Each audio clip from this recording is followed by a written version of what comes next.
What is philosophy and should you study it?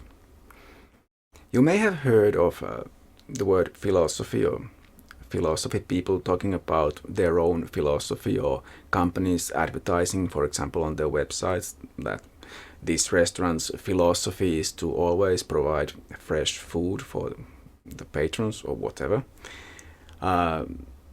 That's one or two or few ways of using the word, but here I'm talking about the original, or the way that the word has been used since antiquity and is being used in scholarly circles. So I'm talking about philosophy as an academic discipline, basically. Answers to the question what is philosophy are actually metaphilosophical, so they are about philosophy. And there are different metaphilosophies, which are also kind of part of philosophy, but you don't need to worry about that. The point is, there are different metaphilosophies, and mine is called naturalism or naturalistic philosophy. And my answer to the question, what is philosophy, would be that it is, among other things, a science in the broad sense. It is an academic discipline. It is kind of like geology, for example, in that academic professionals, researchers at universities, do research on philosophy. But whereas these specialized sciences like geology, for example, or anthropology or whatever, they all are kind of narrower than philosophy. Philosophy is like a general science, or a unifying concept, in that all these specialized sciences are, in my view, also philosophy. They are just specialized to focus on that specific thing. So philosophy, the word comes from Greek, and it pretty literally means love of wisdom. So a philosopher is someone who loves wisdom and therefore seeks knowledge. That's a kind of a basic understanding of what a philosopher is and what philosophy means. So I think we need to look at how the word philosophy has been used in this context. So what is philosophy for professional philosophers, for example? So let's focus on academic philosophy, and we should look at a trio of very important philosophers in ancient Greece. These are not the first philosophers, but they are very important. So the first of this trio is Socrates, sometimes known as the father of philosophy, but like I said, he's not the first. But he was famously executed, made to drink poison for various reasons. We'll come back to that. But he is a really important figure in philosophy. And his student Plato, unlike Socrates, who never wrote anything, Plato wrote a lot, and much of that literature still survives. So he has been very influential, probably outside of philosophy as well, because of his literature. But especially as his philosophical literature survived and still survives, it has been hugely influential to all the following philosophy after him. And his student Aristotle is also hugely important. He was extremely influential in Europe during the Middle Ages. So he was the most important philosopher of the Middle Ages. But anyway, his influence for the Middle Ages and also afterwards has been really important. He also basically started a lot of sciences. His influence on basically the whole of Western scholarship afterwards has been really immense. So this trio is really important. Also, I should remember to point out that Aristotle also was the teacher of Alexander the Great. I'm not going to explain here who Alexander the Great was, but it gives you some idea of roughly when these people were alive. The first of this trio, Socrates, is so important that in the 19th century, some scholars coined the term pre-Socratic philosophy. So it was thought that before Socrates, philosophers were focused mostly on things like natural philosophy, so what we might call sciences and metaphysics now. And after Socrates, the lineage, at least, of people who followed that type of philosophy were more focused on ethics. So this is not exactly a chronological definition, but something a bit like that. But there's another thing that I think is very important about the way Socrates thought, and that is in his thinking of what makes him wise, if anything does. And that was that he did not claim to be wise, he did not claim to know things that he did not in fact know. Other people, often known as sophists, teachers, before him and during his lifetime, were teaching things and claiming to be great at various things and to know things, and generally speaking, a lot of people thought they knew things. But Socrates questioned those beliefs and understandings. He realized that he did not actually know those things, and also that these other people who claimed to know those things did not know those things either. So this is where Socrates kind of led to a skeptical way of thinking. But that skepticism has a history of its own. But anyway, for us here, it's important to know that this kind of skeptical thinking also kind of returned again in the thinking of René Descartes or Cartesius, the French philosopher who also is known as the father of modern philosophy, who used skepticism as a method of philosophical thinking. So there's a connection here between Socrates and Descartes. And that kind of thinking is what I think is pretty much the most important aspect of philosophy. And it is also a key part of science as we now know it. And it can be seen, for example, in the scientific principle of fallibilism, the idea that all scientific knowledge is actually fallible, so it's not necessarily true. Even the best scientific knowledge that we have right now is just the best that we have right now, but it could be wrong.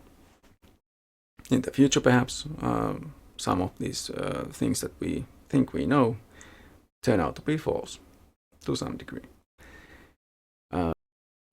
There is also a movement known as scientific skepticism, which kind of also underlines how important skepticism is for science. I'll also return to that at some point later on. If we look at the content of philosophy, there are three main groups of questions that have always been central to philosophy. And these questions are: what is knowledge? What can be known? What are the limits of knowledge? Also, what do we actually know, which leads to scientific knowledge. And the second group of questions is about the place of man or mankind in all of reality. Who am I? What am I? What are all these other people? What is it to be a human? And also, what is the really general, most fundamental structure of reality? So, what is the place of man within this whole reality? And the third group of questions is about how am I supposed to live? What am I supposed to do? What should I do? Or should I not do?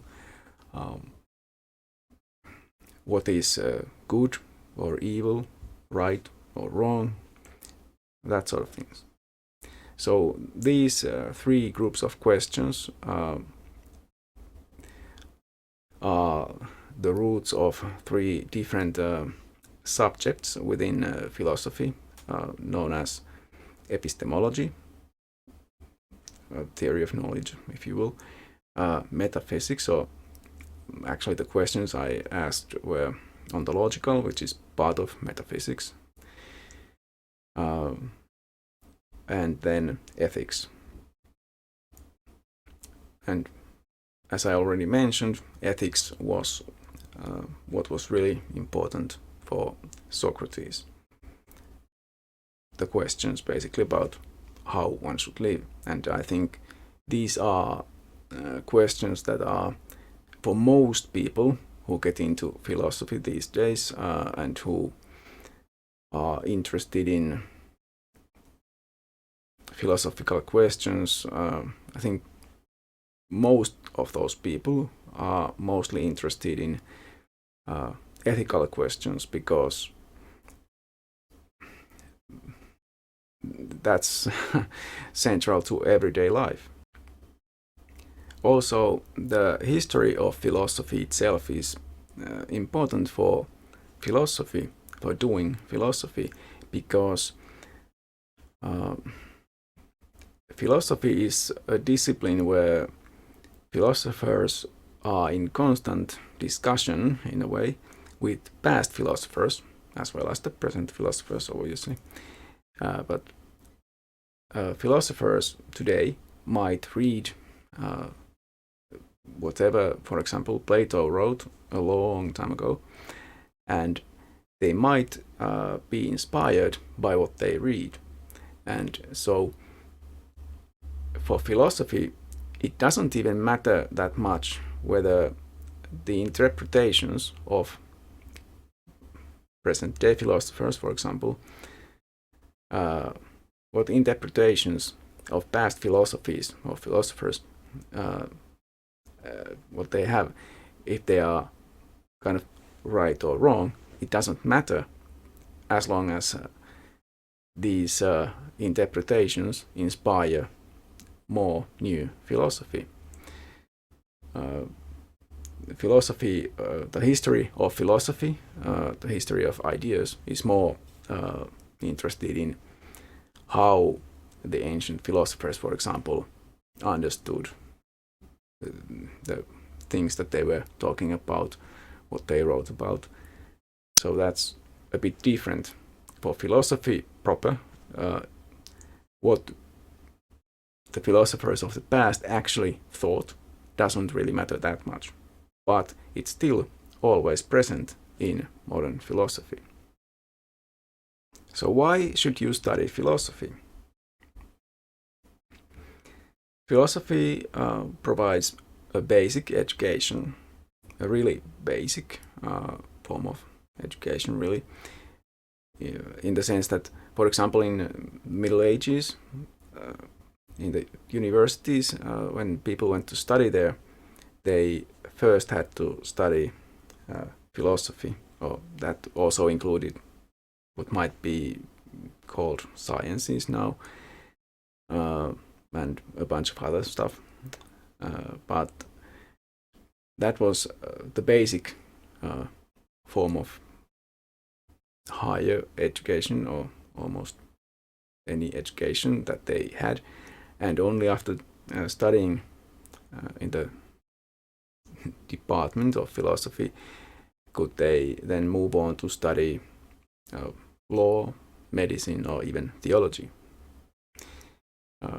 So that gives you some idea of how basic or fundamental philosophy was seen to be for pretty much everything else. And in some ways it still is. Philosophy teaches you to think critically about all things, logically and consistently, and to formulate arguments and to try and see things from different angles and in a different way. Philosophy enables you to think about things very broadly and to form your own philosophy of life or life stance. So you hopefully learn to keep your mind open and think about things critically. How about studying philosophy at the university? Philosophy is a fine minor subject.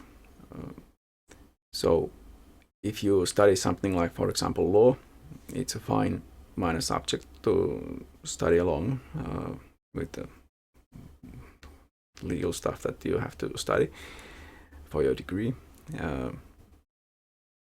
I understand that it's actually even recommended, at least in some places. Obviously, ethics is pretty important for legal thinkers. I might not recommend studying philosophy as a major subject unless it's the only thing you really know anything about and you're really passionate about it. In that case, go for it. But you don't have to study philosophy at a university.